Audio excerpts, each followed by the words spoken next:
Martin has a nice story about CloudFlare.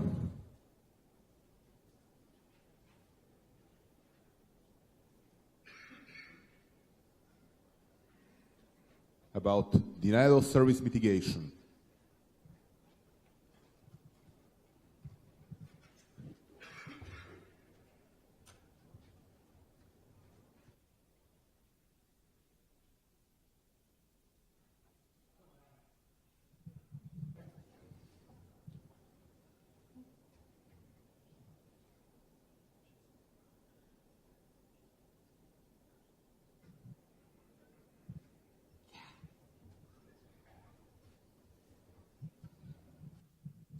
Well, good morning. It's actually very hard to follow Paolo's talk for one very key reason. If this is the first time that you've heard about this style of operating BGP and routing and peering in an SDN world, then keep in mind that date. Today. Because in years to come, and you realize that your network's operating in that mode, and this may have been the first time you've seen a presentation like that, it will twig. Interesting, different way of thinking. Give it time and it'll sink in. Okay, enough about Paolo. Let's talk about what Layer 7 attacks are a whole different ballgame, because one of the major aspects of a Layer 7 attack is that you need a TCP connection. Therefore, the attack has to come from a known address that can respond and do a multi-packet handshake. That seems to be quite doable now. Botnets are fairly easy to rent, unfortunately, and those botnets have real addresses and are quite happy to deliver packets from their real addresses. So although we are starting to see hundreds of gigs versus 400s of gigs of traffic, we're starting to see attack traffic show up at the HTTP layer, at the HTTPS layer, at very different levels than just trying to fill up the pipes.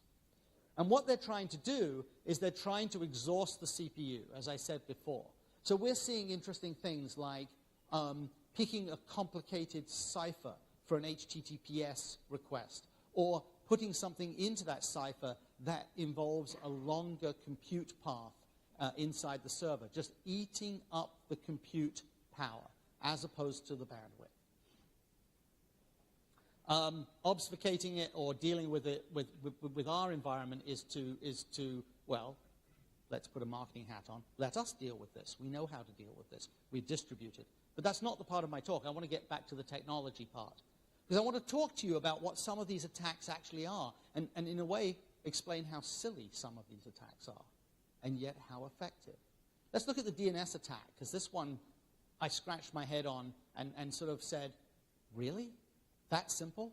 So what we saw was a bunch of software, highly distributed, doing DNS queries and attacking a zone. So let's assume you're attacking a game-playing company, or a bank you don't like, or your competitive coffee shop. I mean, these are all made-up examples, of course. And you want to take out their DNS server. So their example.com is their zone.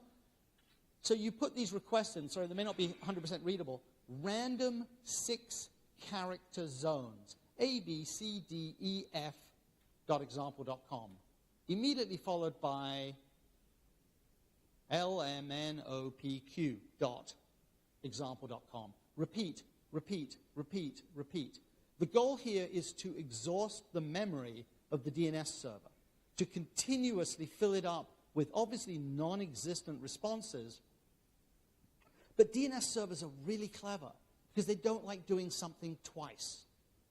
So once they've remembered that A, B, C, D, E, F isn't in the cache, they put a little bit of memory aside to remember that. So random letters continuously, all of them, by the way, being 6-character letters, which made it very easy to write code to detect this. Dumb attack, easy response. So this was, in fact, actually, this was from about a year or so ago, and we still see this traffic today, because in reality, no one throws away old attack old botnet code. No reason to. Oh, sorry. This is actually a little out of step, but it's more about the DNS code. This is a real 3,300 byte response by querying an open DNS server with a simple dig command on the command line. Do not try this at home.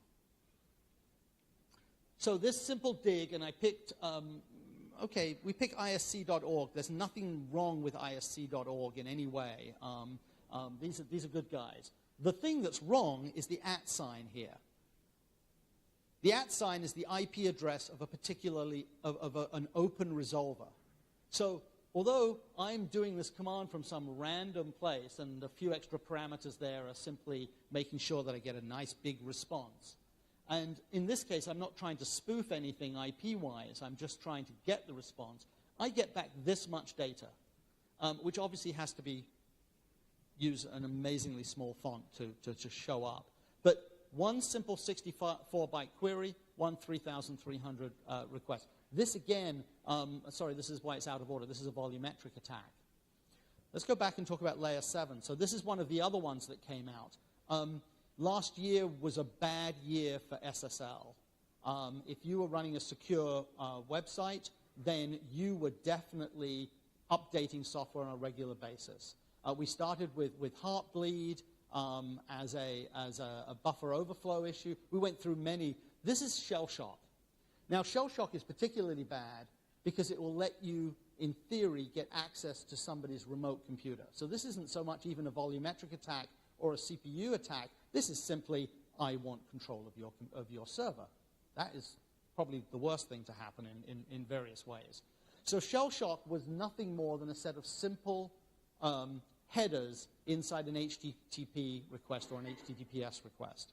So we realized at some point in time that we were seeing about 1.2 billion web requests a day with this built-in, actually simply one line hack into an HTTP header.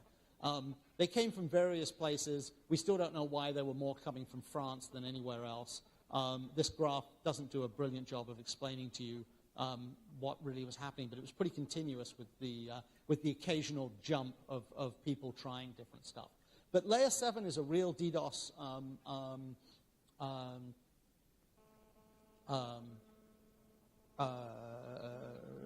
layer 7 is a real DDoS target these days. Okay, I have a bunch of slides. They're all online, and I'm going to skip through these because I really want to pick in the last 5 minutes just a few simple things to talk about specifics of DDoS, and more importantly about responding to this. And pardon me while I do this.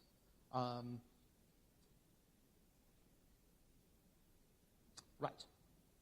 So one of the things, and this is sort of just to give you an example of the scale that you're dealing with. One of the things that we ended up doing was deploying thousands upon thousands of these 10 gig, or in this case actually multiple 10 gig, 20 gig interface cards on our servers. These particular cards have their own microcode on them, and we can upload into them filter sets so we can actually start processing packets before they ever hit the CPU. Now, why did we need to do this? Simply put, that CPU is probably the most valuable thing on the network. And it would be no different if you're dealing with a single server out there or multiple servers in a content delivery network environment. So one of the things that has happened is the smarts that we thought about in the kernel, in this case, the filtering of IP packets, starts moving out towards the network closer, in this case at least into the interface card. These cards can filter at line rate. We update the filters literally second by second because the attacks come and go second by second. But these guys are the type of methods that you're seeing where more and more stuff is taken out of the kernel, out of the CPU and into the network itself. Interesting enough, if you start looking at the type of network cards that are showing up in this year's generation, the stuff that's being announced literally now, you're starting to see this type of smart show up in more and more of the 10 gig chipsets that are showing up on the marketplace. We do an awful lot of null routing. I'm going to talk about FlowSpec because, again, just as a pointer, we've already sort of had one BGP talk this morning, and I'm just going to touch a little bit on this. We're starting to use FlowSpec heavily to do one other type of filtering.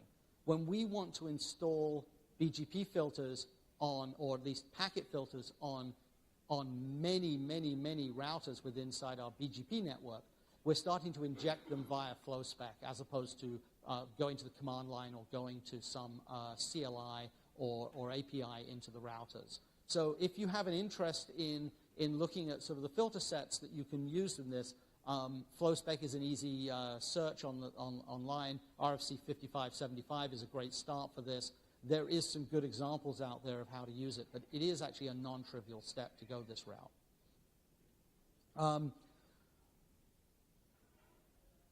Got a couple of minutes to hit, and I'm going to go hit something that relates to internet peering, because again, that's a good subject for us here this during yesterday and today. One of the other things that we've done is we have looked at making sure that we don't get shared pane for attack traffic. So individual PNIs, private network interconnects between networks, which separates onto different connections the attack traffic so that attack traffic from provider A does not affect traffic hitting provider B. This is just one of the other techniques that we've done, but we've done this in scale. And then finally, as I will talk about V6, in theory, I've spent many years saying V6 is easy, and V6 is just do it when you do V4. It actually turns out it's a little bit more complicated than that. In the DDoS mitigation world, we really start having some interesting issues on how to black hole V6 traffic, because we don't want a black hole on 128 bits. We want a black hole on 64 bits, which could take out many, many machines, as opposed to a single IP address in the V4 world. So there's still a lot of work to be done. But the key point I want to talk about V6 is that our attack traffic, we now see about 25% of our DNS, in some of the NTP traffic that still exists. We see that coming in V6, 25%. Why? Because it turns out that the DNS infrastructure is quite well connected in the V6 world, and attack traffic doesn't matter. You can still generate a good V6 packet and get generate a V6 packet and get a good response. The final thing I'll mention about attack traffic is that one of the ways that we decided to scale, and I'm swapping subjects a little bit here, was to use ECMP as our load balancing. And ECMP, it turns out, is, again, load balancing at the BGP level, at the routing level, gives us a great ability to spread over a rack full of servers, a single IP address, and spread out a load. And then we suddenly sort of scratched our head and realized that doesn't work for V6. And it doesn't work for V6 for one particular important reason, which is the PMTU packets are not going to come back to the right server. There is a URL on this page on the side, which, if you grab the presentation, is easier to read. And there's a great entry on how we solved this problem, which is sort of more detailed than I think I want to go into right now. That's the slides. That's the thank you for listening to me. But I'm going to show you one more thing. There are 2 extra slides on this presentation. One is how to fix DNS resolvers, and one is how to fix NTP resolvers, both of which take all of 5 minutes worth of work on your machines and to think about. However, if you don't do that, you will continue to be an amplifier for both of those types of attack traffic. And as I said earlier, if you go and look, yes, you really will find that you've got open resolvers somewhere on your network. It's an unfortunate fact, and it's one thing that I kind of repeat a few times. I think I've got a couple of minutes left for questions if there are any, and I'm obviously here to grab me in breaks, etc. Thank you very much.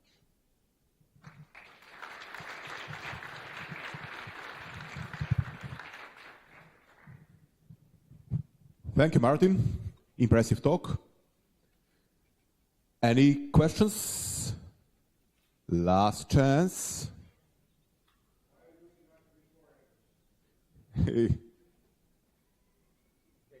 The question was, why am I using IPv4 addresses in my presentation, which is both a funny question, but actually I have a real answer to it.